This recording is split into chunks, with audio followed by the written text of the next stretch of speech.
तकबीर में कलमा में नमाज़ों में अज़ा में, तकबीर में कलमा में नमाज़ों में अज़ा में, आए नाम इलाही च मिला नाम मुहम्मद, आए नाम इलाही च मिला नाम मुहम्मद। फरमाते हैं आदम को मुझे खुल्द तोरी में, फरमाते हैं आदम को मुझे खुल्द तोरी में, लिखा हुआ तूबा पे मिला नाम मुहम्मद, लिखा हुआ तूबा पे मिला नाम मुहम्मद। महबूब खुदा सल्ली अला नाम मुहम्मद, महबूब खुदा सल्ली अला नाम मुहम्मद। आँखों के दिया दिल की जिला नाम मुहम्मद, आँखों के दिया दिल की जिला नाम मुहम्मद। मदीनार पथेर दुली चोख दिताम सुरमा बोली, सालाम दालाम दिताम प्रिय नबीर पाक चरणे, दुरूद सालाम दिताम प्रिय नबीर पाक चरणे। मन आमार चाই गजेते मदिनार फुल बागाने, मन आमार चाই गजेते मदिनार फुल बागाने। मन आमार रही ना घरे बांग्लादेशेर कोनोखाने, मन आमार रही ना घरे बांग्लादेशेर कोनोखाने। मन आमार चाই गजेते मदिनार फुल बागाने। एजন্য रसूलेर भालोबासा इश्क मोहब्बत सब किछुर दरकार आछे। नबीर मोहब्बत छाड़ा कोनो उपाय नाई। आमार नबी बिने आमी उपाय नाब ना, आमार नबी छाड़ा हाशरेर मयदाने आमार कोनो मूल्य नाई। नबी यदि आमार पक्षे सुपारिश ना करेन उम्मत, हाशरेर मयदाने कार सामने दाঁড়ায়া कार हाथेर हाउजे काउसारेर पानी आमी पान करब। ओई नबीर सुपारिश यदि आमार नसीब ना हय, नबी यदि आमार पक्षे आल्लाहर आदालते साक्ष्य ना देय, आमार आपनार जिंदगी तखन बरबाद हये जाबे। अल्हम्दुलिल्लाह अल्हम्दुलिल्लाहिल अकरम अल्लज़ी खलक़ल इंसाना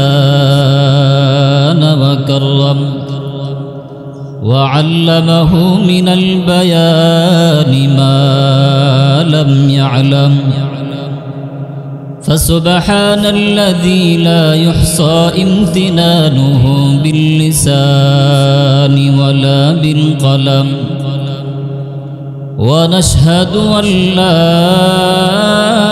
إله إلا الله وحده لا شريك له ونشهد أن سيدنا وسندنا وحبيبنا وحبيب ربنا وطبيبنا وطبيب قلوبنا ومولانا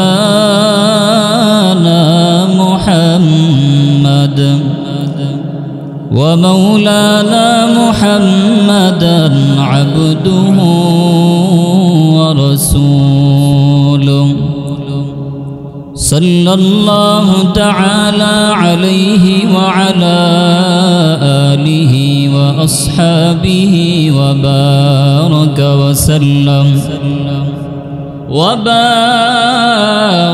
وسلم تسليما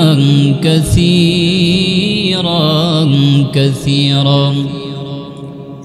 أما بعد فأعوذ بالله من الشيطان الرجيم.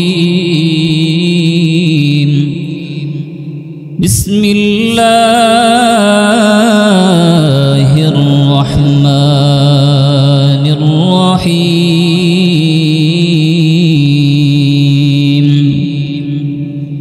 يا أيها الذين آمنوا أطيعوا الله وأطيعوا الرسول ولا تبطلوا أعمالكم. وقال النبي صلى الله عليه وآله وسلم لا يؤمن أحدكم حتى أكون أحب إليه من والده وولده والناس أجمعين، أو كما قال النبي عليه الصلاة والسلام. صدق الله مولانا العظيم وصدق رسوله النبي الكريم، ونحن على ذلك لمن الشاهدين والشاكرين، والحمد لله رب العالمين.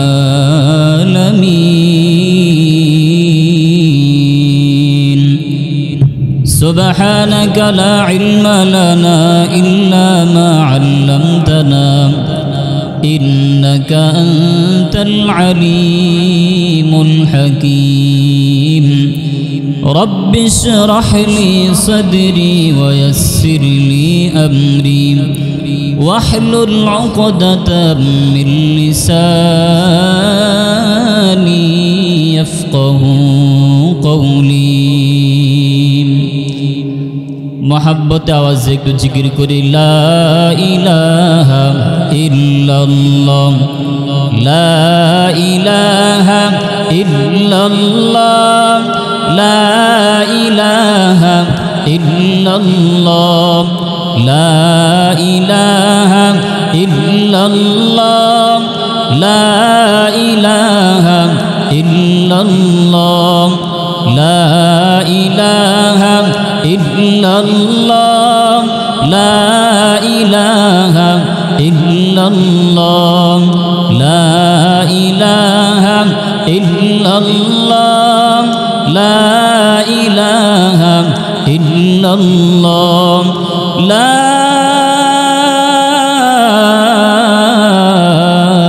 ইলাহা ইল্লাল্লাহ মুহাম্মাদুর রাসূলুল্লাহ সাল্লাল্লাহু আলাইহি ওয়া আলিহি ওয়াসাল্লাম। শেষ বিদায়ের ডাকটি জানি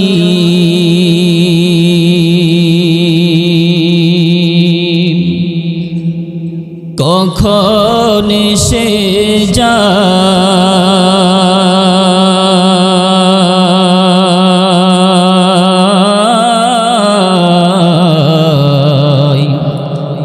চর্বি হারার কাঁদে চৈরা নিবারে বিদায় চর্বি হারার কাঁদে চৈরা নিবারে বিদায়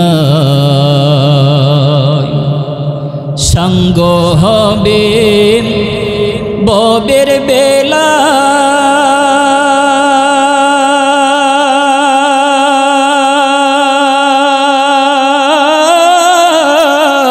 বন্ধ হবে জীবনের খেলা ওর সঙ্গ হবে ভবের বেলা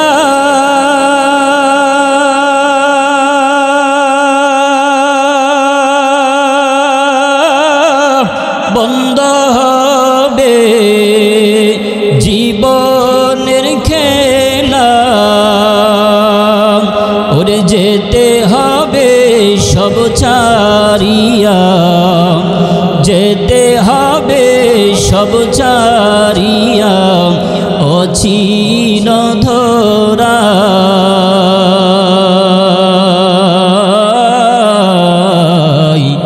চর্বি হারার কাঁদে চৈরা নিবারে বিদায় চর্বি হারার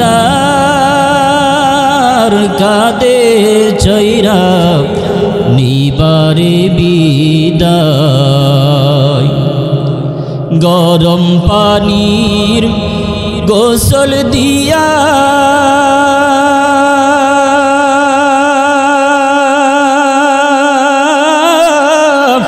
আতর গোলাপ মাখাইয়া গরম পানির গোসল দিয়া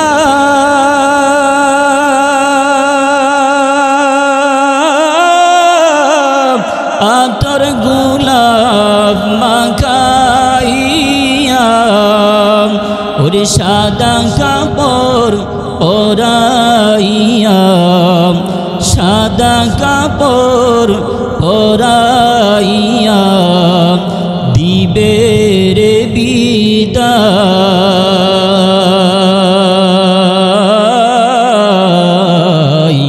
চর্বি হারার কাঁদে চৈরা নিবারে বিদায় চর্বি হারার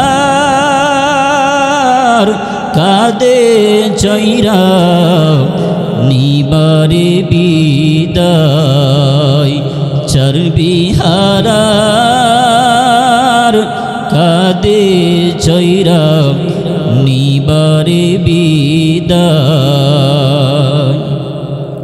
আলহামদুলিল্লাহ। দৌলতপুর রহিমা খাতুন মহিলা মাদ্রাসা এর উদ্যোগে আয়োজিত ষষ্ঠ বার্ষিক ইসলামী মহাসম্মেলনের উপস্থিত মোহতারাম সম্মানিত সভাপতি সাহেব, মুআজ্জাজ মুকাররম জাতির মাথার মুকুল ওয়ারাসাতুল আম্বিয়া হযরত উলামায়ে কেরাম, অত্র এলাকা সহ পার্শ্ববর্তী এলাকা থেকে আগত দিন প্রিয় ইসলাম প্রিয় ধর্মবান মুসলমান ভাইরাম, পর্দার আড়ালে অবস্থানরত শ্রদ্ধেয় সম্মানিতা মা ও বোনেরা, দয়াময় আল্লাহ রব্বুল আলামিনের দরবারে লক্ষ কোটি শুকর ও সুজুদ, যেই মহান রব্বুল আলামিন দীর্ঘ রজনী পর্যন্ত আমাদেরকে এখানে বসার তৌফিক আল্লাহ দান করেছেন। নিয়ামতের শুকর আদায়ার্থে মুসলমান হিসেবে ইমানের আওয়াজটুকু উঁচু করে রবের দেওয়া কণ্ঠে রবের শিখানো কালিমাতু শুকর উচ্চারণ করি আলহামদুলিল্লাহ। লক্ষ্য করি দুরুদ সালাম বিশ্ব মানবতার কান্দারি রহমাতুল্লিল আলামিন শফিউল মুজনিবিন খাতামুন নবিয়্যিন ইমামুল মুরসালিন সাইয়্যিদুস সাকালাইন হাবিবি কিবরিয়া আশরাফুল আম্বিয়া শফিঈ আযম রাসূল আকরাম নবিয়্যুল আরব ওয়াল আজম মদিনাতুর রাসূল পয়গম্বর আরবি সাল্লাল্লাহু আলাইহি ওয়া আলিহি ওয়াসাল্লামের উপর কোরআনে হাকিমের ভিতর থেকে আয়াতি কারিমা তেলাওয়াত করেছি। বিশ্বনবী, শেষ নবী, শ্রেষ্ঠ নবী, জিন্দা নবী, হায়াতুন নবী, নবীদের নবী রহমাতুল্লিল আলামিন নবীর অসংখ্য অগণিত অমীয় বাণী পবিত্র হাদিস শরীফের মধ্য থেকে একখানা হাদিস পাঠ করেছি। আয়াত এবং হাদিসকে সামনে রেখে অল্প সময় আপনাদের ধৈর্যকে উপেক্ষা করে আপনাদের যতক্ষণ ইচ্ছে হয় সেই মাফিক আমাকে আমলের নিয়তে কিছু কথা বলার মতো, আপনাদেরকে শোনার মতো তৌফিক আল্লাহ দান করেন, বলেন আমিন। কিছু কথা প্রথমে শেয়ার করে নেই। আমি ওয়াজ করলে কি আপনারা চলে দেবেন? চলে গেলে এটা আমার জন্য অসম্মানের। পরিষ্কার বলে ফেলি, যে কোনো বক্তা হোক বাংলাদেশে, যদি তার ওয়াজ আপনার না ভালো লাগে, বিশেষ করে রাত গভীরে যাদেরকে বসানো হয় কালেকশনের পরে, যদি আপনি না শুনেন, সে বড় আলিম হোক কিংবা ছোট হোক, একজন সমাবেশ থেকে কারো বক্তব্য শ্রবণরত অবস্থায় কোনো মানুষ চলে গেলে নিজের কাছে ছোট মনে হয়, নিজেকে নিজে ছোট মনে হয়। আমি মনে করবো আমার কথা আপনার কাছে ভালো লাগে না, যেন চলে যেতেছে। এই জন্য অনুরোধ করি, আপনাদের মানসা অনুযায়ী আমি বয়ান করবো যতক্ষণ আপনাদের ইচ্ছে হয়। যদি এর আগে চলে যান, এটা আমার জন্য অপমান হবে। এজন্য চেষ্টা করব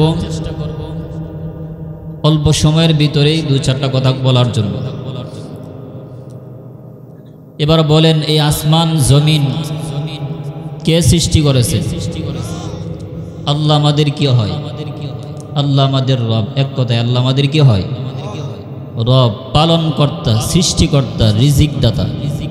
যিনি জীবনেরও মালিক, মৌতেরও মালিক, যিনি হায়াতের মালিক, মৌতের মালিক। এই জমিন কার বলেন?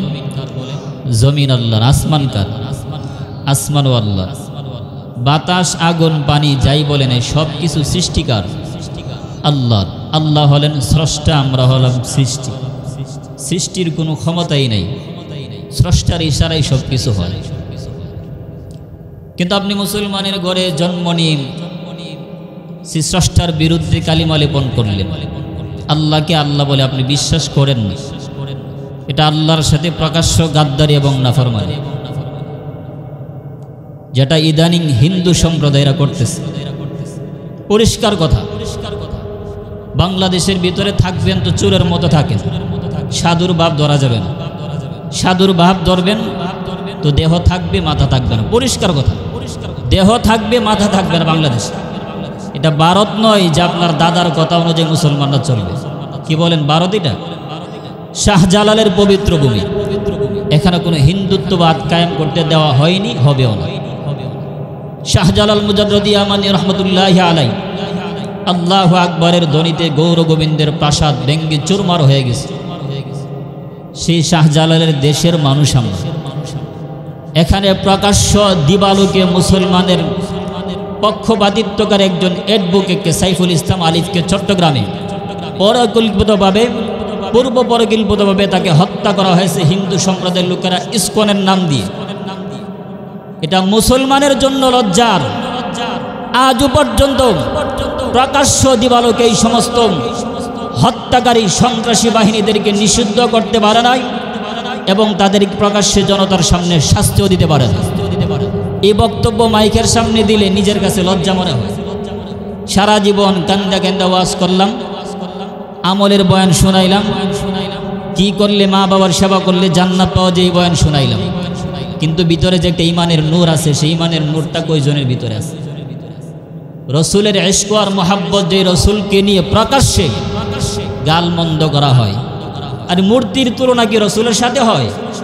মূর্তির তুলনা রসুলের সাথে হয়? কশিন কালেও না। সেই মূর্তিকে উপমা দেয় আমার রসুলের সাথে। কেমন নাস্তিক, তাও মুসলমানের বাচ্চা। এর জন্য সাবধান। জীবনে আমার পণ আর প্রতিজ্ঞা হবে, আমি নামাজ পড়ি না, রোজা রাখি না, আল্লাহর বিধান আমি পালন করতে পারি না, কিন্তু আমার হৃদয়ে কোরআনের মহাব্বত, আল্লাহর বিধানের মহাব্বত, আল্লাহর প্রতি তাওয়াক্কুল আর বিশ্বাস, রসুলের প্রতি ইশক আর মহাব্বত যদি না থাকে আমি মুনাফিকের চাইতে খারাপ। মুনাফিক আমার চেয়ে ভালো। আমার সামনে আমার রসুলকে গালি দেওয়া হয়, তার প্রতিবাদ আমি করতে জানি না। আমি সাধু সেজে বসে থাকি, মনে মনে ভাবি আমি হাজী সাহেব, আমার কথায় 5 এলাকার মানুষ উঠে আর বসে। এই সমস্ত জামিলা আমি গিয়ে লাভ আছে? কি কথা! ওর মতো মুনাফিক আল্লাহর জমিনের নিচে, আল্লাহর জমিনের উপর আসমানের নিচে কেউ হইতে পারে। আমার জীবনে রসুলের চেয়ে বড় ইম্পর্টেন্ট বিষয় আর কিছু হইতে পারে। আপনি আপনার জীবনে যদি রসুলকে জীবনের সবচাইতে বেশি মহাব্বত করতে না পারেন, আপনি প্রকৃত মুমিন হতে পারলেন। আপনি কিসের ইমানের দাবি করেন? কিসে হাজী সাহেব হিসাবে নাম ঘোষণা করেন? দান করার পরে দানবীর পোস্টারে নাম লাগাইলে মাহফিল বাতিল করে দেয়। কিন্তু এই লোকটার সামনে যদি রসুলকে কটাক্ষ করা হয়, কোনো নাস্তিককে যদি প্রকাশ্য দিবালোকে হত্যা করা হয়, তার বক্তব্যটা এরকম থাকে যে তাকে কেন প্রকাশ্যে হত্যা করা হলো? কিন্তু নবী বলেন, কি বলেন? মান সাব্বা নাবিয়্যান ফাকতুহু। পরিষ্কার কথা, নবীকে যে গালি দিবে, নবীর কালিমা লেপন করবে, নবীর বিরুদ্ধে তাকে প্রকাশ্যে হত্যা করো। এজন্য আয়াত পড়েছে রসুলের ইশক আর ভালোবাসা মোহাব্বত নিয়ে অল্প সময় কিছু আলোচনা করব। সাহাবাই কারামের জীবনীতে রসুলের আদর্শ কেমন ছিল, আমরা সেই রসুলের আদর্শটাকে কিভাবে ফলো করতেছি সেটা একটু ব্যাখ্যা করব। আল্লাহ বলেন, ইয়া আইয়ুহাল্লাযীনা আমানু আতিউল্লাহ ওয়া আতিউর রাসূল। আল্লাহ বলেন, হে ঈমানদারের দল, আতিউল্লাহ ওয়া আতিউর রাসূল, তোমরা আল্লাহর আনুগত্য করো, আল্লাহর পয়গম্বর রাহমাতুল লিল আলামিন নবীর আনুগত্য করো। ওয়ালা তুবতিলু আমালাকুম, তোমরা তোমাদের কৃত আমলকে নষ্ট করিও না। যে আমলটা তোমাদের আমল নামার ভিতরে জমা আছে এই আমলটা তোমরা বিনষ্ট করিও না, ধ্বংস করিও না। বুঝার বিষয় হলো আয়াতের প্রথম অংশে আল্লাহ বলেন আতিউল্লাহ ওয়া আতিউর রাসূল, আল্লাহর আনুগত্য করো, রাসূলের আনুগত্য করো। দরকার তো ছিল পরবর্তীতে আনুগত্যের ফলাফলটা দেওয়া। যদি আল্লাহর রাসূলের আনুগত্য করতে পারো আল্লাহ জান্নাত দিবেন, এটা বলার দরকার ছিল। কিন্তু আল্লাহ বলেন ওয়ালা তুবতিলু আমালাকুম, তোমরা তোমাদের কৃত আমল নষ্ট করিও না। তার মানে আল্লাহ বুঝাইতে চান, হে দুনিয়ার মুমিনের দল, আমি আল্লাহর আনুগত্য যদি না করো, আমার রাসূলের আনুগত্য যদি না করো, তোমার জিন্দেগির আমলের কোনো মূল্য নাই। রাসূলের মহব্বত, ইশক আর ভালোবাসা যদি না থাকে আমলের কোনো দাম নাই। রাসূলের প্রেম নাই, আল্লাহর প্রতি ভয় নাই, তাওয়াক্কুল নাই, ভরসা নাই। জিন্দিগি ভর নামাজ পড়তে পড়তে যদি কপালে দাগ পড়ে যায় ওই আমলের কোনো মূল্য নাই। সাহাবায়ে কেরামের ভিতরে রাসূলের ইশক আর মুহাব্বত কেমন ছিল জানো? খন্দকের যুদ্ধের ময়দানে সাহাবায়ে কেরাম পরীক্ষা করণ করতেছে। বুখারীর রওয়ায়াত কিতাবুল মাগাজিতে খন্দকের যুদ্ধের ঘটনার ভিতরে ঘটনা নিয়ে আসছেন। আমার পয়গম্বর সাহাবীদের সাথে পরীক্ষা খনন করতেছে, খাল খনন করতেছে। সাহাবায়ে কেরাম ক্ষুধার তাড়নায় পটের ভিতরে পাথর বেঁধেছেন। আমার নবী রাহমাতুল লিল আলামিন নবীও পেটের ভিতরে পাথর বেঁধেছেন। অথচ যেই নবী চাইলে আল্লাহ উহুদ পাহাড় পর্যন্ত স্বর্ণে রূপান্তরিত করে দিত। কথা বলেন ঠিক না? ওই নবীর মুখে খাবার যায় না। খন্দকের ময়দানে নবী পরীক্ষা খনন করে পেটের ভিতর পাথর বেঁধে রেখেছেন। নবীর সাহাবীদের মধ্যে একজন সাহাবী হযরত জাবের রাদিয়াল্লাহু আনহু নবীর পেটের পাথর দেখার পর নিজের ভিতরে আর স্থির থাকতে পারে নাই, নিজেকে ধরে রাখতে পারেন নাই, দৌড়ে চলে গেলেন বাড়িতে। বাড়িতে যাওয়ার পর বিবিকে ডেকে বলেন, বিবি আমার ঘরের ভিতরে খাবারের কোনো ব্যবস্থা আছে কিনা? বিবিও ছিল তেমন দিনদার, নেককার, আল্লাহওয়ালা। বিবি বলেন, স্বামী ঘরের ভিতরে একটা ছোট বকটির বাচ্চা আছে, অল্প কিছু আটা আছে। এতটুকুন কথা শোনার পরে জাবের রাদিয়াল্লাহু আনহু দৌড়ে আবার ওই খন্দকের ময়দানে চলে গেলেন। গিয়ে বললেন, পয়গম্বর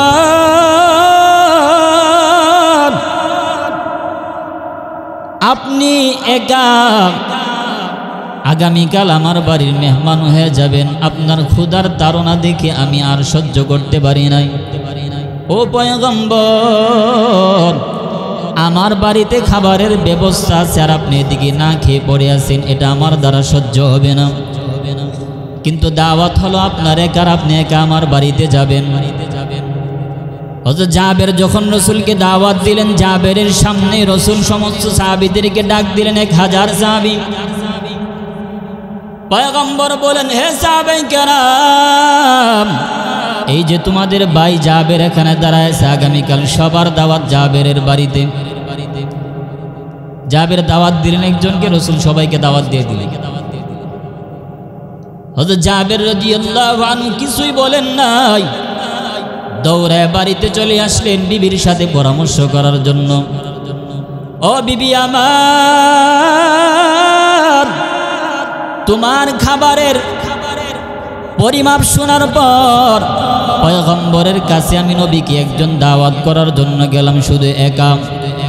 কিন্তু আমার নবী আমার সামনে খন্দকের যুদ্ধের 1000 সাহাবীকে দাওয়াত করে দিলেন, এই কারণটা আমি বুঝতে পারি নাই। জাবেরের বিবি ডাক দিয়ে বলেন, স্বামী আমার, দাওয়াত দেওয়া আমরা উম্মতের কাজ হলো রাসূলের কথা মানা। দাওয়াত দেওয়া আমাদের দায়িত্ব ছিল, আমাদের সামর্থ্য একজনের দাওয়াত। কিন্তু রাসূলের উপরে কথা বলা, নবীর উপরে কথা বলা উম্মতের কাজ নয়। উম্মতের কাজ হলো রসুলের কথা মেনে নেওয়া। খাবারের ব্যবস্থা যা করার নবী করবেন, আমরা আমাদের সামর্থ্য অনুযায়ী খাবার পাকাইব, রান্না করব। যেমন নেককার বিবি তেমন নেককার স্বামী। যদি আমার এলাকার বিবি হইতো 5 জন হুজুর দাওয়াত করলে যদি 10 জন চইলা যাইত, তাহলে ঘরের বিবি বলতো হুজুররা পরের ঘরে খাইতে খাইতে ফেরের আন্তাজ নাই, 5 জন দাওয়াত দিছে 10 জন চলে এসে দরজা লাগাইয়া ভাগত। হযরত জাবের বলেন, ও পয়গম্বর, যেহেতু আপনি 1000 সাহাবী দাওয়াত করেছেন, আমার কোনো অসুবিধা নাই, রান্নার ব্যবস্থা আমি করব। জাবের একটা বকরি পাকাইলেন, কিছু আটা দিয়া রুটি বানাইলেন। পয়গম্বর পরের দিন 1000 সাহাবী নিয়ে জাবেরের বাড়িতে উপস্থিত হয়ে গেলেন। আমার পয়গম্বর খাবার খাওয়ানোর আগে জাবেরকে ডেকে বলেন, হে জাবের এদিকে আসো। বলে খাবারের পাত্রটা এদিকে নিয়ে আসো। নবী আমার খাবারের পাত্রের ভিতরে হালকা একটু থুথু দিলেন, বলেন এই পাত্রের ভিতরে থেকে তুমি তরকারি বের করতে থাকবা, কিন্তু পাত্রের ঢাকনাটা উল্টাইবা না। হযরত জাবের নবীর কথা অনুযায়ী ঢাকনা উঠাই না, ধীরে ধীরে সমস্ত সাহাবীদেরকে খাওয়াইতেছেন। রসুল এখনো পর্যন্ত খাই নাই। 1000 সাহাবীর খাবার শেষ হয়ে গেল, কিন্তু হযরত জাবেরের ভিতরে ভয়। যে মানুষটাকে উপলক্ষ করে আজকের এই ইন্তেজাম, রহমাতুল লিল আলামিন নবী, আমি যাকে জীবনের চাইতে মহাব্বত করি, আমার একটা ছোট্ট বকরির বাচ্চার খাবার 1000 মানুষের হবে না আমি জানি। নবীর হাতের বরকতে হয়তো আল্লাহ পাক বরকত দান করেছেন, এই জন্য অনেক সাহাবী খাইতে পারছে। কিন্তু মনের ভিতরে সন্দেহ ছিল, যদি তরকারি শেষ হয়ে যায়, আমার নবী না খেয়ে যদি আমার বাড়ি থেকে চলে যায়, তাহলে আমি বড় লজ্জিত হব, আল্লাহর কাছে আমি জবাব দিতে পারবো না। আল্লাহ যদি হাসরের ময়দানে আমাকে বলে, হে জাবের, আমার বন্ধুকে তোমার বাড়িতে দাওয়াত দেওয়ার পর আমার বন্ধুর কদর তুমি করতে পারো নাই, এজন্য হযরত জাবের পাত্রের ঢাকনাটা সরাইয়া দিলেন। নবী আমার জাবেরকে বলেন, হে জাবের, ঢাকনা সরাইলা কেন? আমি নবী তোমার কথা মানি নাই, এই জন্য কি ঢাকনাটা সরাইয়া দিছ? নবী আমার চোখ দিয়া পানি জড়ায়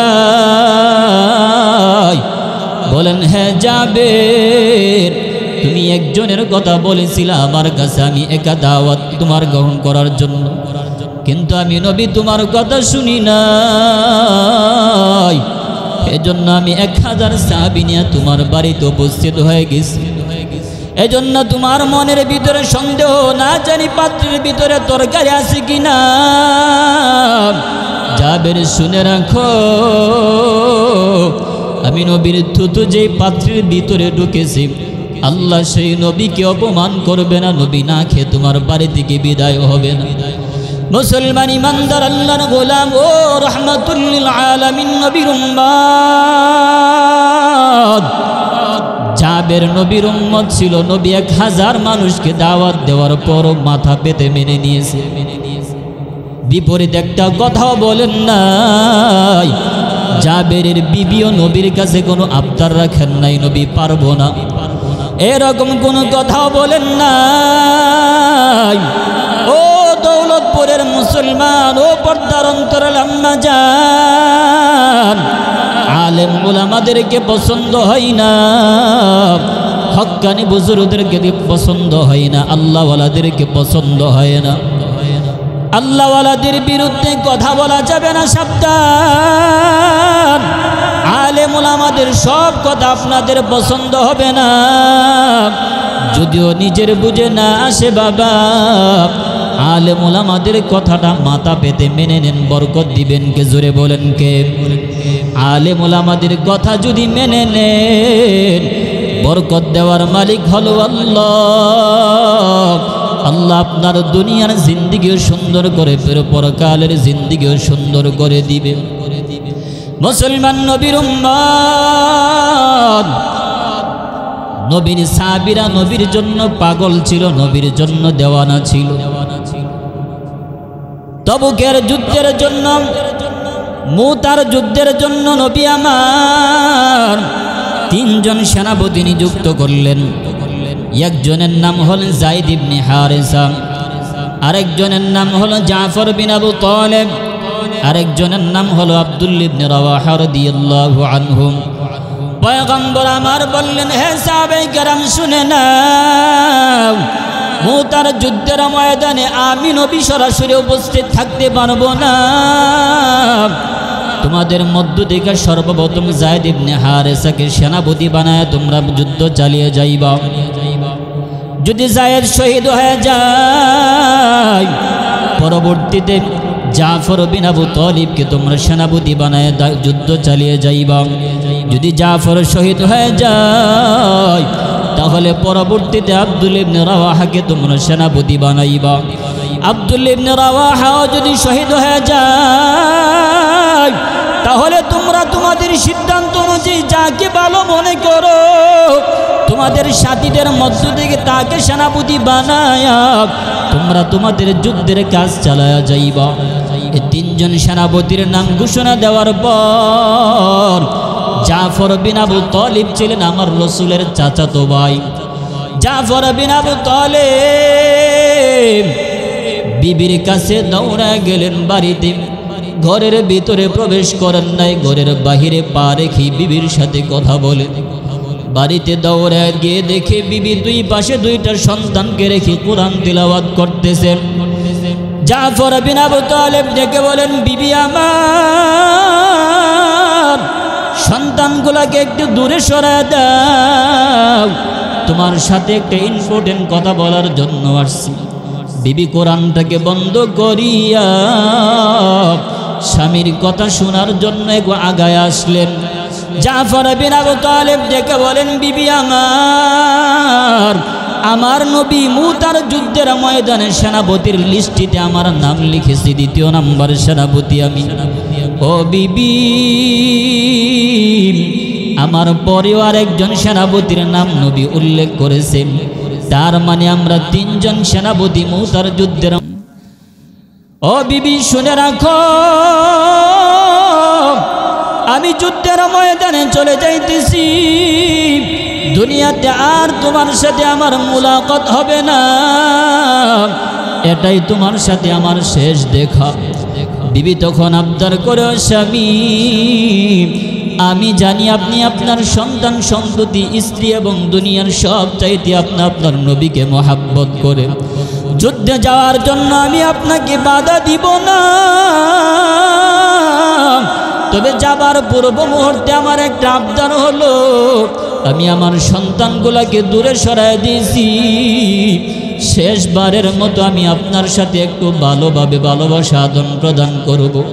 শেষবারের মতো আমি একবারের মতো আপনার কপালে একটু চুমু খাইব, আপনি দয়া করে একটু ঘরের ভিতরে প্রবেশ করেন, আমি আমার সন্তানগুলোকে আপনার কোলে উঠে দিব, আমার সন্তানগুলা শেষবারের মতো আপনাকে আব্বু আব্বু বলে জড়ায়া ধরবে। জাফর বিন আবু তালিব ডেকে বলেন, ও বিবি, তুমি হলা মদিনার সুন্দরী নারীদের মধ্যে অন্যতম একজন সুন্দরী, যদি শেষবারের মতো আমি তোমার সাথে ভালোবাসার আদান প্রদান করি, আমার কলিজার টুকরা সন্তানগুলোকে যদি আমি কুলে জড়াই, আমার রক্তের সন্তানের প্রতি যদি আমার মায়া মহাব্বত তৈরি হয়ে যায়, যদি তোমার প্রতি আমার মায়া তৈরি হয়ে যায়, যুদ্ধে যাইতে যদি আমার দেরি হয়ে যায়, আল্লাহ না করুক যদি যুদ্ধে আমি যাইতে না পারি, তাহলে নবীর সামনে হাসরের ময়দানে কোন মুখ নিয়ে দাঁড়াবো একটু বলো না। ও বিবি, তোমার এই আবদার আমি রাখতে পারবো না, আমি চলে গেলাম মুতার প্রান্তরে। মুতার যুদ্ধ শুরু হয়ে গেল, আমার নবীর সামনে আল্লাহ পাক ভিডিও ফুটেজের মতো মুতার যুদ্ধের কাহিনীটা আল্লাহ তুলে ধরলেন। নবী আমার মুতার যুদ্ধের কাহিনী নিজে দেখতেছেন, সর্বপ্রথম যায়েদ ইবনে হারিসা যখন বেঈমানদের সাথে যুদ্ধ করতে করতে এক পর্যায়ে শহীদ হয়ে গেল, নবী আমার সাহাবায়ে কেরামকে বললেন, হ্যাঁ সাহাবায়ে কেরাম, এই মাত্র যায়েদ ইবনে হারিসা মুতার প্রান্তরে শহীদ হয়ে গেছে। দ্বিতীয় সেনাপতি ইসলামের ঝান্ডা তুলে দেওয়া হয়েছে আমার চাচাতো ভাই জাফর বিন আবু তালিবের হাতে।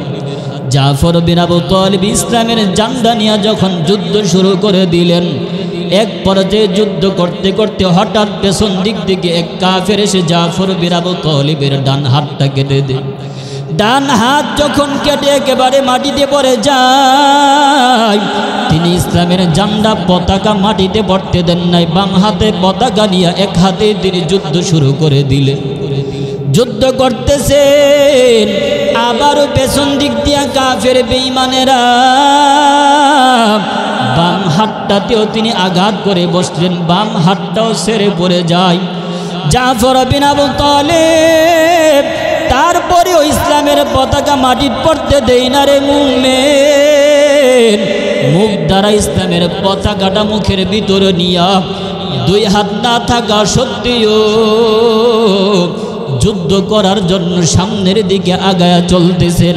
ও দৌলতপুরের মুসলমান, আপনাদের কাছে আমার একটা প্রশ্ন হলো, একটা মানুষের দুটা হাত যদি কেটে দেওয়া হয়, ওই মানুষটাকে সামনের দিকে হাঁটার মতো কোনো ক্ষমতা তার থাকে নাকি?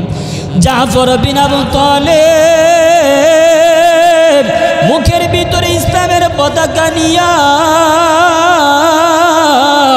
যুদ্ধের জন্য আগে যায়।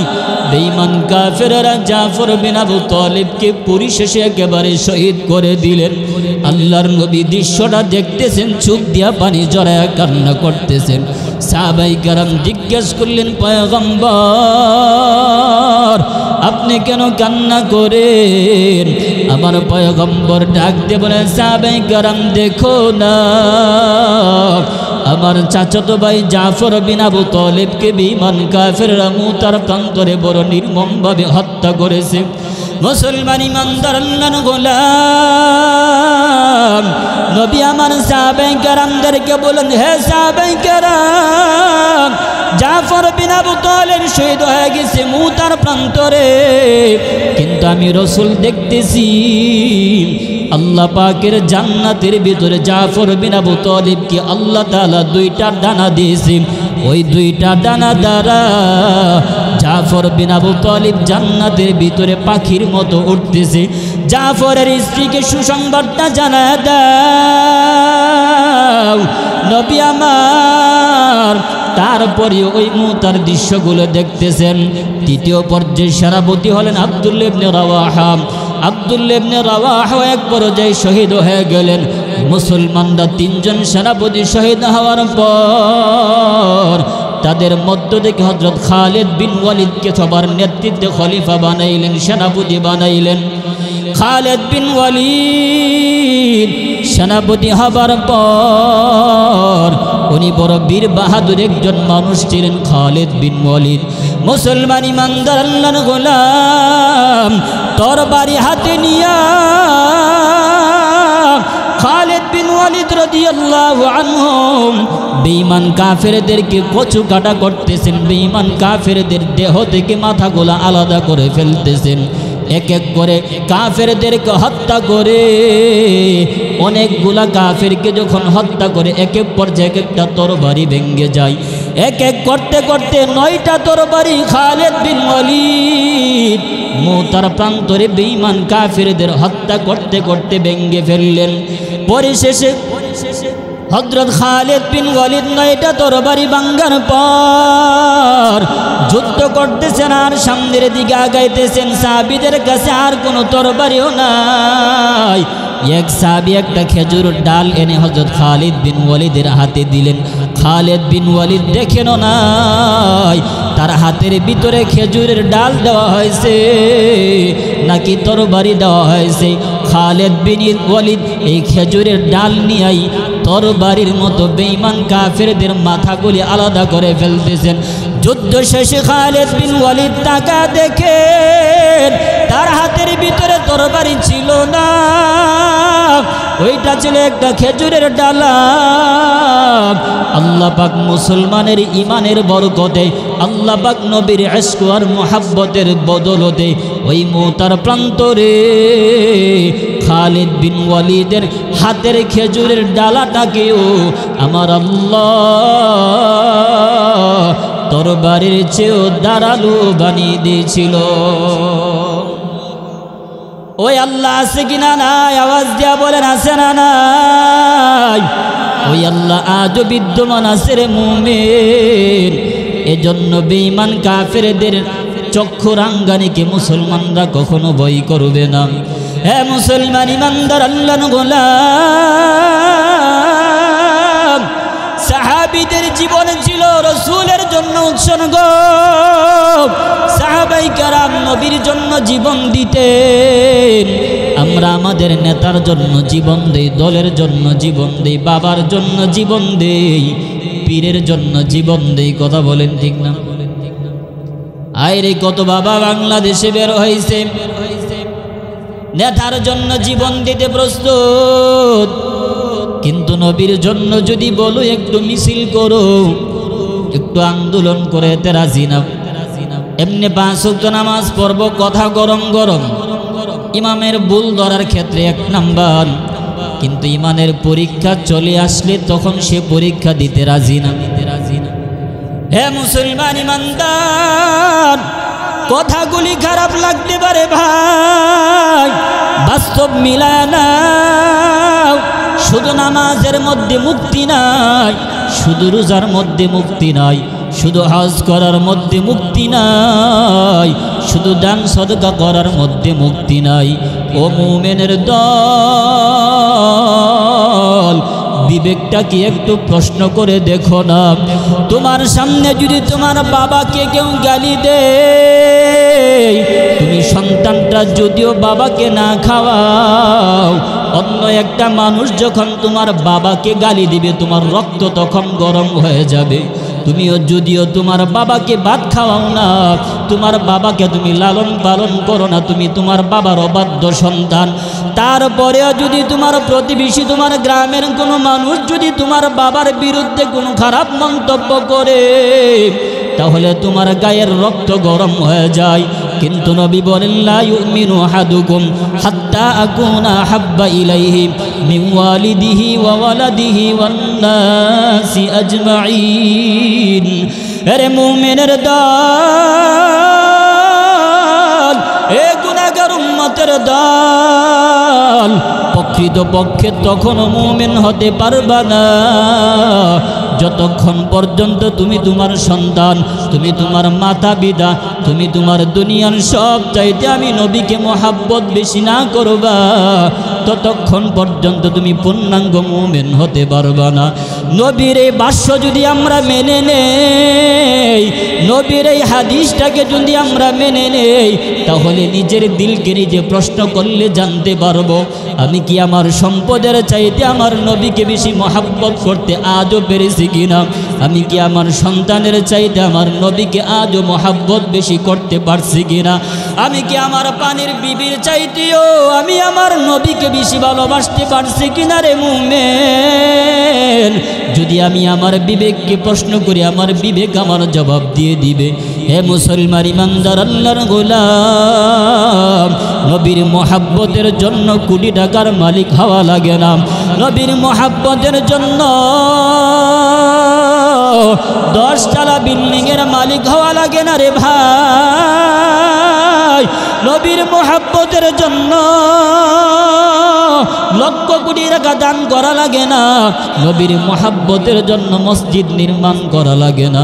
যদি মানুষটা গরিব হয় আর ওই মানুষটার ভিতরে ঈমানি জজবা যদি থাকে, ওই মানুষটার ভিতরে আল্লাহ রসুলের নাম শোনার পর ভিতরে যদি ঈমানের নূর তৈরি হয়ে যায়, যদি আল্লাহর রসুলের নাম শোনার পর নিজের মানুষের ভিতরে যদি কম্পন তৈরি হয়ে যায়, আল্লাহর বিরুদ্ধে কোরআনের বিরুদ্ধে কথা শোনার পর নিজেকে যদি ধরে রাখতে না পারে, ওই মানুষটাই প্রকৃত মুমিন।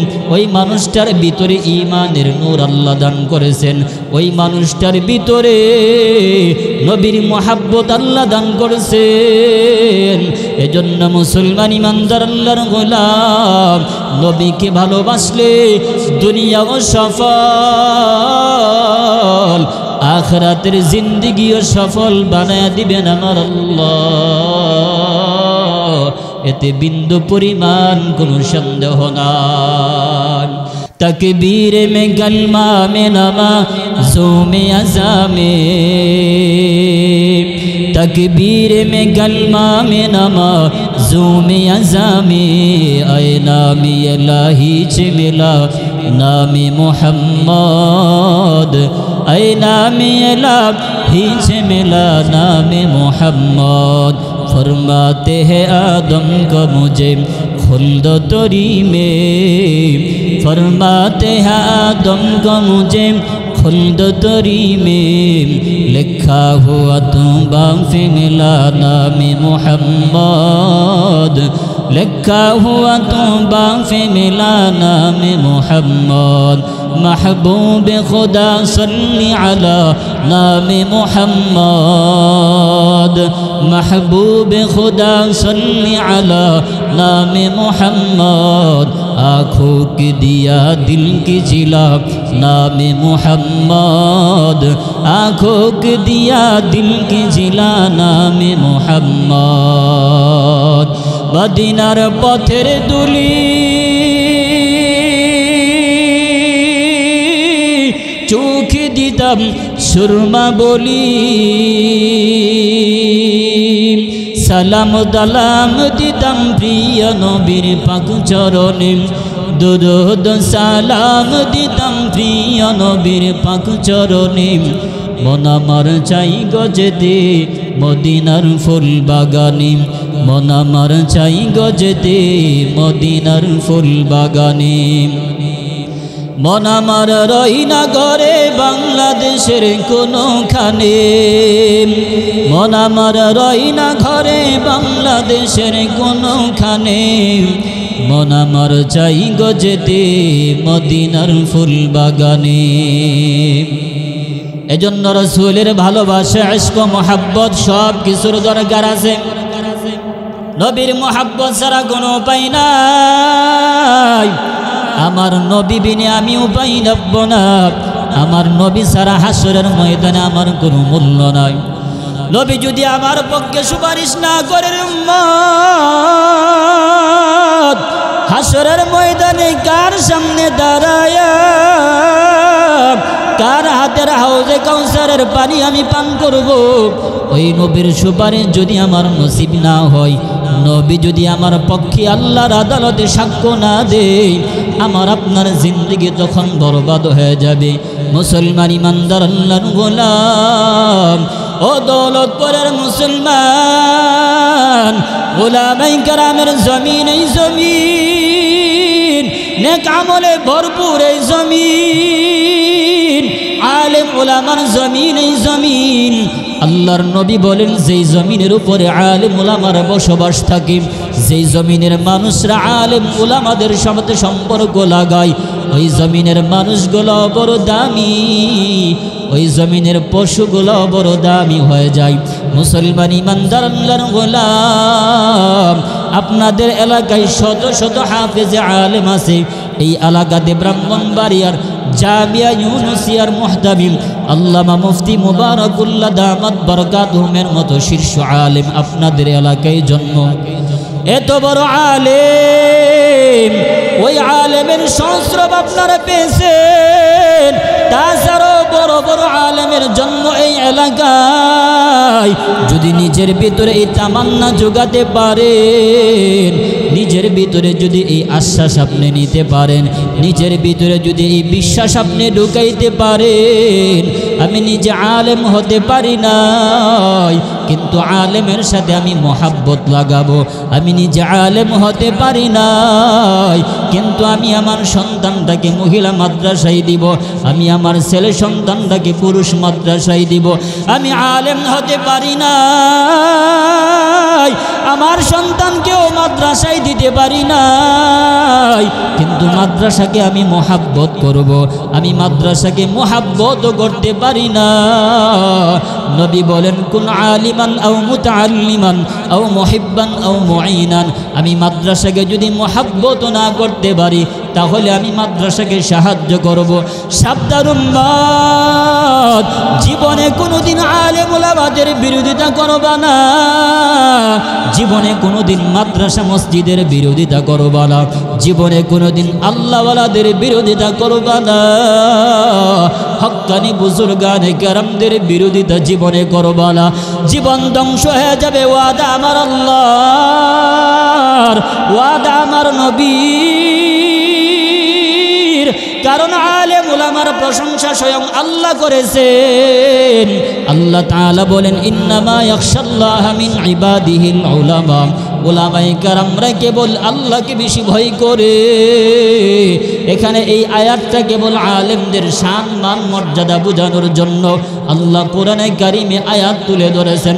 অন্য আয়াতে আল্লাহ বলেন কুল হাল ইয়াস্তাবিল্লাযীনা ইয়ালামুন ওয়াল্লাযীনা লা ইয়ালামুন, ও নবী আপনি জানা দেন যারা ইলমে দিন জানে আর যারা জানে না তারা কখনো সমান হতে পারে না। এজন্য মুসলমান হাতে আর পায়ে ধরে বলবো, আপনারা যারা আলেম নয়, যারা নিজেও আলেম হতে পারেন নাই, সন্তানটাকেও আলেম বানাতে পারেন নাই, আলেমদের সাথে মহাব্বতের চাবিটা লাগায় দেন, আলেমদের সাথে মহাব্বতের চাবিটা লাগায় দেন। আলেমকে মহাব্বত করেন, মাদ্রাসাকে মহাব্বত করেন, মসজিদকে মহাব্বত করেন, জীবনের চাইতেও বেশি কবুল করার মালিক হলেন আল্লাহ।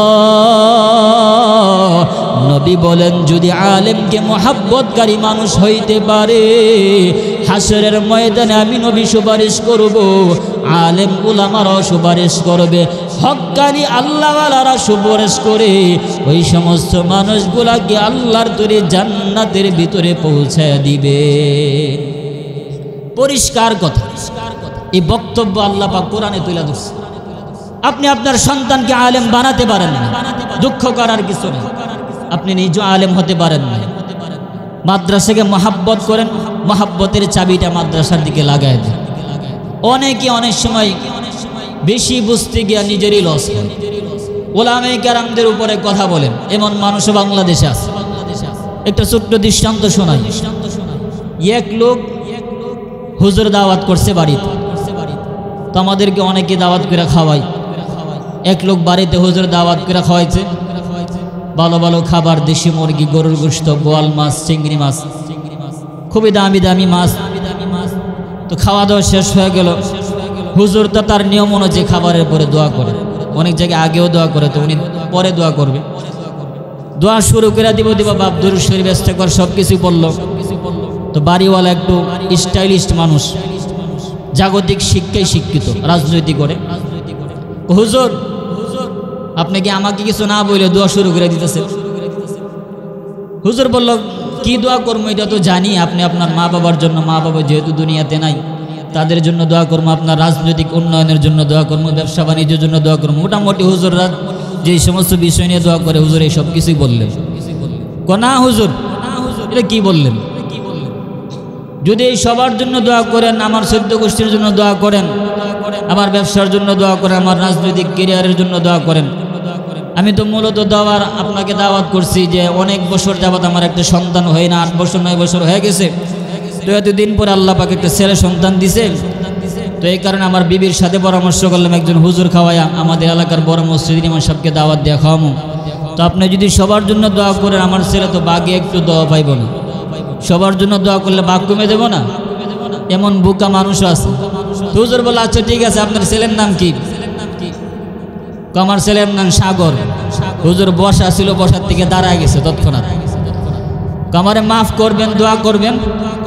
কামারে দেখতে পারেন পাঞ্জাবি পরে রয়েছি, মাথায় টুপি আছে, মুখের ভিতরে পানের লাল দাগ আছে, দেখে মনে হয় খুব হাস্যোজ্জ্বল চেহারা, কিন্তু আপনি আমার দুঃখের বিষয় জানেন না, আপনার ছেলের নাম সাগরে। সাগরে 3 বার আমার বাড়ি ভাঙছে। কয়বার? আপনি সব কিছু আমার যদি 1000 টাকা হাতিও দেন, আমি আপনার সাগর ছেলের জন্য দোয়া করতে পারবো না। হুজুর চলে আসছে। এই লোক যে পাকনামি করলো, তার লাভ হয়েছে না লস হয়েছে? কথা বলেন। এই জন্য আলেমদের উপরে কোনো কথা বলতে নাই। আলেমদের উপরে কথা বললে রেজাল্ট বিপরীত হয়। এক লোক স্বপ্নে দেখছে, রাতের বেলা খুব সুন্দর একটা স্বপ্ন দেখলো। যেই স্বপ্নের ভিতরে সে সরাসরি রসুলকেও স্বপ্ন দেখছে, রসুলকে স্বপ্ন দেখছেন, তার মানে মানুষটা আল্লাহওয়ালা, খুব ভালো। কিন্তু স্বপ্নটা দেখছে উল্টা, যে রসুল পিছনে, তার বাবার সামনে রসুলকে মুক্তাদি বানায়া তার বাবা ইমাম হয়ে নামাজ পড়ে। কিন্তু নিয়ম কি? শরীয়তের নিয়ম হচ্ছে রসুল যেই মজলিসে থাকবেন, সেই মজলিসে দুনিয়ার অন্য কারো ইমামতি চলবে না। মেরাজের রজনীতে আল্লাহ পাক নবীকে নিয়ে গেলেন বাইতুল মাকদিসে, মসজিদে আকসায়। রসুল সমস্ত নবীদেরকে পিছনে রেখে রসুল ইমামতি করেছিলেন। ওইখান থেকে রসুলের উপাধি হয়েছিল ইমামুল মুরসালিন। ইতিহাস সবাই জানে। তো এই লোকে স্বপ্ন দেখার পরে খুব খুশি। সকালবেলা মসজিদের ইমাম সাহেবের কাছে গেছে। ইমাম সাহেব বিজ্ঞ আলেম, বলতে হুজুর আমি খুব সুন্দর একটা স্বপ্ন দেখছি, নবীজি পিছনে আমার বাবার সামনে ইমামতি করতেছে, আমার বাবারে মুক্তাদি বানায়। এই স্বপ্নের ব্যাখ্যাটা একটু আমারে করে দেয়। হুজুর বিজ্ঞ আলেম, বুঝা ফেলছে, এলেমের তাহাকিক করে বুঝা ফেলছে। উনি বললেন দুনিয়ার মানুষের শুধুমাত্র এক জায়গায় আলেম ওলামাদের সামনে যাওয়ার ক্ষমতা রাখে। আম জনতা শুধুমাত্র এক জায়গায় আলেম ওলামাদের সামনে যাওয়ার ক্ষমতা রাখে, সেটা হলো জানাজার সময়। কথা বলেন ঠিক না? জানাজার সময় জানাজার খাটিয়াটা ইমামের সামনে রাখবে। এছাড়া দুনিয়ার অন্য কোনো সময়ে সাধারণ জনতা আলেমের সামনে যাওয়ার যোগ্যতা রাখে। ইমাম সাহেব ব্যাখ্যা করলেন, বাড়িতে যায় দেখো, হয়তো তোমার বাবার জানাজা হয়তো শুরু হয়ে গেছে, এই জন্য হয়তো তুমি এই স্বপ্নটা দেখছো। ছেলে দৌড়ায় পাগলের মতো বাড়িতে গেছে, গিয়ে দেখে জানাজা রেডি, তার বাবার লাশ সামনে খাটিয়ার মধ্যে। ইমাম সাহেব জানাজা পড়াবে, জানাজা শেষ করলে আবার হুজুরের কাছে দৌড়ায় চলে আসছে। বলে হুজুর স্বপ্ন দেখলাম খুব সুন্দর চমৎকার, কিন্তু আপনি যেই ব্যাখ্যা করলেন হুবহুব মিলা গেল। ইমাম সাহেব বললেন যে স্বপ্ন সুন্দর দেখলেই হয় না, স্বপ্নের বাস্তবতা তো দেখতে হবে। কারণ রসুলকে পিছনে রেখে তোমার বাবা ইমাম হয়েছে, তা তুমি আত্মহারাম, কিন্তু সেই স্বপ্নের তাহকিক তো তুমি জানো না, সেই স্বপ্নের তাহকিক তো আমি জানি। মুহাম্মদ ইবনে সিরিন রহমতুল্লাহি আলাইহি স্বপ্নের বড় ব্যাখ্যাকারক ছিল। ওনার কাছে এক লোক স্বপ্ন নিয়ে গেছে যে হুজুর আমি স্বপ্ন দিছি 7টা কোরআন শরীফের উপর আমি প্রস্রাব করছি। 7টা কোরআন শরীফের উপর কি করছে? প্রস্রাব করছে। স্বপ্নটা কত খারাপ না? কিন্তু এটার ব্যাখ্যা অনেক চমৎকার। আম আলেম যদি হয়তো সাধারণ আলেম, তাহলে ওনারা প্রথম দড়ি দিয়ে বাঁধত, মসজিদের খুঁটির সাথে দড়ি দিয়ে বাইদা এলাকার মানুষকে ডাক দিতে, মগা কি স্বপ্ন দেখছে? 7টা কোরআন শরীফের উপরে প্রস্রাব করছে। সেই স্বপ্নের ব্যাখ্যা শোনার জন্য আবার আমার কাছে আইছে। কিন্তু মুহাম্মদ ইবনে সিরিন জগৎ বিখ্যাত স্বপ্নের ব্যাখ্যাকারক ছিল। মুহাম্মদ ইবনে সিরিনের কাছে যখন এই স্বপ্নে বলা হলো, উনি বললেন তোমার কপাল অনেক ভালো, তোমার 7টা সন্তান হবে, 7টা সন্তান কোরআনের হাফেজ হবে। কত সুবহানাল্লাহ বলেন। কত সুন্দর ব্যাখ্যা দিলেন। এই স্বপ্নের ব্যাখ্যা যদি আমার কাছে নিয়ে আসতো, অন্তত আমি ফার্স্ট টাইম তারে বানতাম। মুসলমান ইমানদার আল্লাহর গোলাম, এজন্য বলি ভাই আলেম ওলামাদের চেয়ে বেশি বুঝতে যাবেন না। আলেম ওলামাদেরকে ছুটে মনে করার কিছুই নাই, কারণ তারা হলো নবীর ওয়ারিস। আমার নবী বলেন আল উলামা ওয়ারাসাতুল আম্বিয়া, আলেমরা হলো নবীর ওয়ারিস। সে ওয়ারিস ধন সম্পত্তির কোনো ওয়ারিস নয়, ওই ওয়ারিস দুনিয়ার অন্য কোনো অর্থ সম্পত্তির নয়, ওই ওয়ারিস কেবলমাত্র ইলমের ওয়ারিস। নবীর ইলম তাদের সিনার ভিতরে ঢুকিয়ে দেওয়া হয়েছে।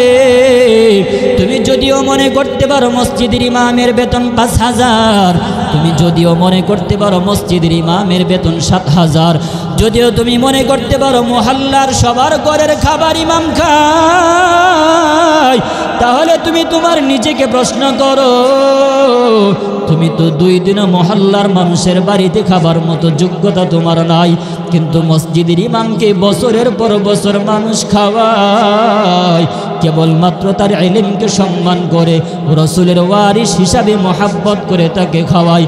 এজন্য মুসলমান ইমানদার আল্লাহর গোলাম ও মুমিন ভাই সাবধান,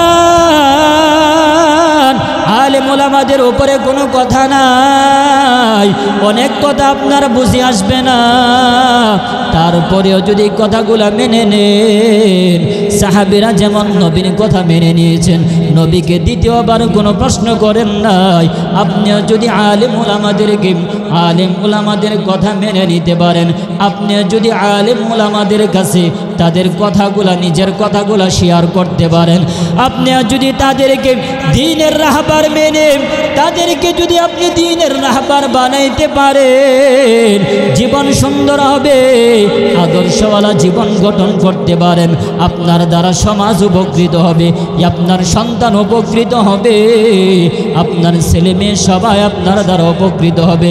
অপর্দার অন্তরের আম্মা জান, মাদেরকে বলে যাই গো মা, আপনারা বড় সম্মানী মা, একটু চিন্তা করে দেখুন গো মা, আপনি আপনার বাবার বাড়িতে বড় হওয়ার পর প্রাপ্তবয়স্ক যখন হয়ে গেলেন, অচেনা এক দেশের একটা মানুষ আপনার স্বামী হয়ে গেল, ওই মানুষটার সাথে আপনার সম্পর্ক হওয়ার পর যেদিন আপনার বিবাহ হয়ে গেল, ওই দিন আপনার বাড়ির সবাই আপনাকে নতুন নতুন কাপড় পরায়া, আপনাকে সুন্দর আলতা সুনো লাগায়া, আপনাকে বড় আনন্দের সাথে তারা তাদের বাড়ি থেকে বিদায় দিয়েছে, আপনি চোখের পানিগুলা ফেলে ফেলে স্বামীর বাড়িতে চলে আসছেন। স্বামীর বাড়ি আত্মীয় স্বজন, আপনার শ্বশুর শাশুড়ি আপনাকে অনেক রকমের খাবার দিয়ে আপনাকে বরণ করছে। ও মা, এমন একটা দিন আসবে গো মা, যেদিন সাদা কাফনের প্যাকেট বানায়া গরম পানির গোসল দিয়া মসজিদের কোণার খাটিয়াটা দিয়া আপনাকে চিরজনমের জন্য ওই স্বামীর বাড়ি থেকে আপনাকে বিদায় করে দিবে। ও মা, চিন্তা করার বিষয় হলো, আপনার দুনিয়ার জিন্দেগি যদি ভালো হয়, আপনি যদি পর্দাওয়ালা হতে পারেন, আপনি যদি পর্দাশীল নারী, স্বামীর মালের হেফাজতকারী হতে পারেন, স্বামীর বাধ্যগস্তি যদি হতে পারেন, আপনি আপনার সন্তানগুলাকে যদি নামাজি বানাইতে পারেন, নিজেও যদি 5 ওয়াক্ত নামাজি হতে পারেন, তাহলে আপনি জান্নাতি মহিলা মা।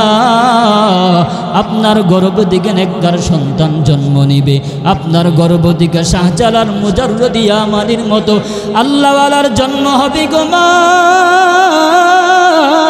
কারণ আমলের পাওয়ার যত বেশি, ওই মানুষটার সম্মান আল্লাহর কাছে তত বেশি। আল্লাহর ওলি বাইজিদ বুস্তামি রহমাতুল্লাহি আলাইহি একদিন রাস্তা দিয়ে হাইটা যায়, তো গাছের ওপর থেকে একটা পাখি বাইজিদ বুস্তামির উপর পায়খানা করে দেয়।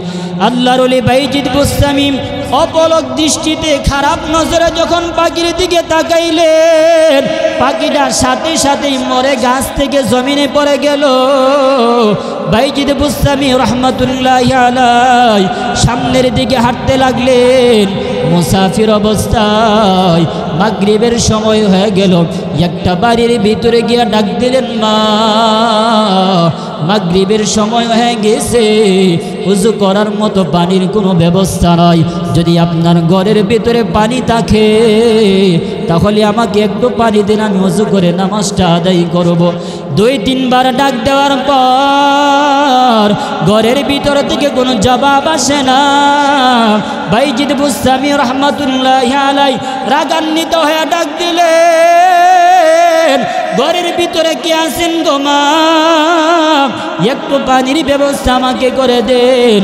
ঘরের ভিতর থেকে একজন মহিলা ডাক দেয়, গো বাইজিদ, পাখি মারার কেরামতি আমার বাড়িতে চলবে না, পাখি মারার কেরামতি আমার এখানে চলবে না। বাইজিদ বুস্তামি রহমাতুল্লাহি আলাইহি মহিলাটা এক পাত্র পানি পর্দার ভিতর থেকে বাহিরে দিলেন।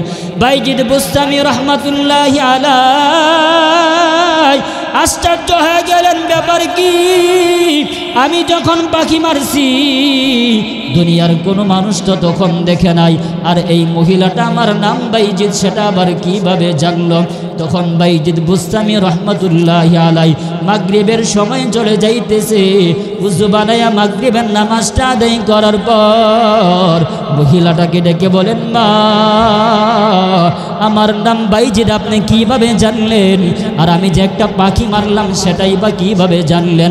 মহিলা তখন জবাব দিল, হে বাইজিদ, আপনি আমাকে মা বলে সম্বোধন করেছেন, আসলে আমি ওই বয়সের কোনো মহিলা নয়, আমার বিবাহ হয়েছে মাত্র 3 মাস হয়েছে, কিন্তু এই 3 মাসের ভিতরে আমি জীবনে কখনো আমার স্বামীর অবাধ্য হই নাই।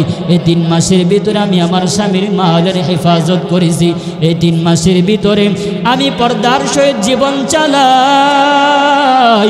এই 3 মাসের ভিতরে কোনোদিন আমার 5 ওয়াক্ত নামাজ কাজা হয় নাই। এই জন্য আল্লাহ পাক কিছু অলৌকিক ক্ষমতা আমাকে দান করেছে। আমি একজন কাটুরিয়ার বিবি, তারপরেও আল্লাহ পাক আপনার সেই ঘটনাটা আমাকে কাশফের মাধ্যমে জানায় দিয়েছেন।